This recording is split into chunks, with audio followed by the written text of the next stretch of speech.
when somebody throws out like the God of the gaps argument in terms of like, well, we just don't know everything right now, and so you don't know everything, and then you just input God into it, like, what's kind of your rebuttal for that?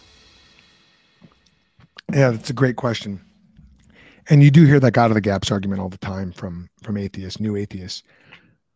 It's a misunderstanding of the clash of worldviews that's going on.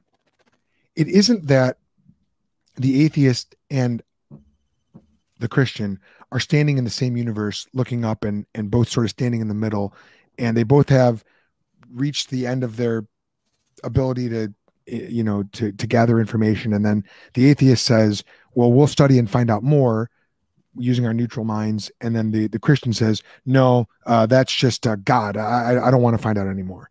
That's not what's going on.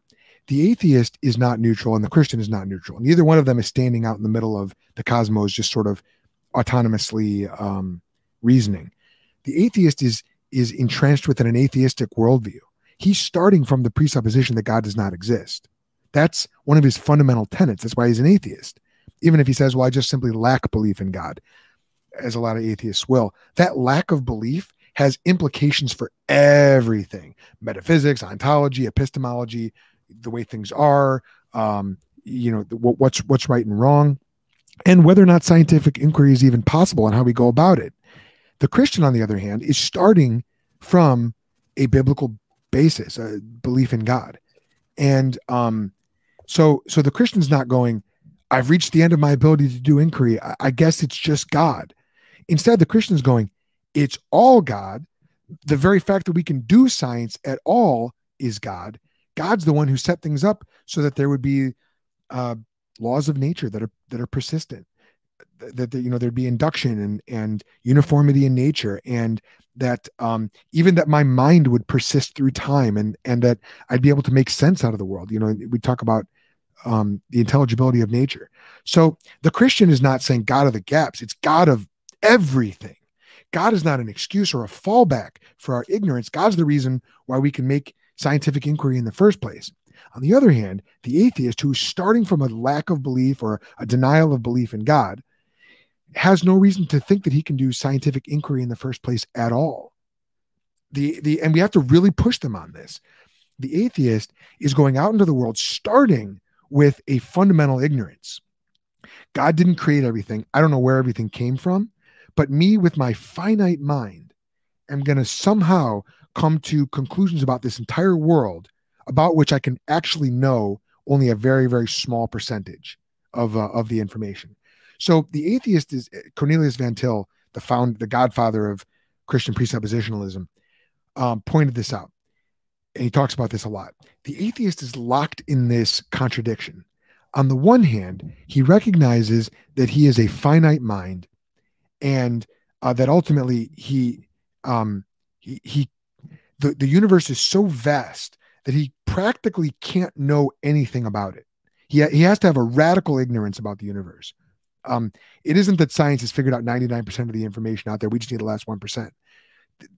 The atheist is, the more we know about the universe, the more vast we realize it is, the more the atheist has to admit his mind is incredibly limited. So he has to have a radical skepticism about everything with no ultimate reference point, and recognizing how finite his mind is. On the other hand, the atheist is, even by virtue of starting with atheism, because remember, atheism is not a scientific conclusion. It's a methodology. It's a way of approaching the world. It's a metaphysic. It's a starting point. The idea that you're going to say there is no God in this universe, that is an all-encompassing statement about the entire universe. It's an ultimate rationalism. It's my mind has figured out a truth about the entire universe, and that is that it is not superintended by a God, by any God, let alone the God of the Bible. So on the one hand, he's committed to radical ignorance or irrationalism, because what can he possibly know? On the other hand, he's committed to radical rationalism.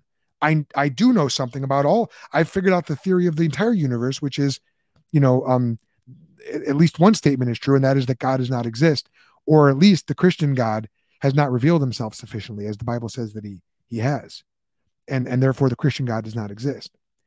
So the atheist is stuck in this radical rationalist, irrationalist contradiction, whereas the Christian has no problem whatsoever. The Christian starts with God and reasons out into the world. The universe is exactly as the Bible says that it should be. And when we come up against, like, what's the strong force holding the atom together? Why do subatomic particles behave differently when you observe them? These are like limits of our knowledge. We don't go, well, God did it. Who knows? Instead, we recognize humbly we've reached the limit of what is possible to learn at this point, but we trust that state of affairs, as well as every other state of affairs, is being superintended by God. So we don't, freak out that there's going to be some fact out there that's going to undermine everything else we know or anything like that, because God's revealed sufficient truth to us so that we can be certain about some things.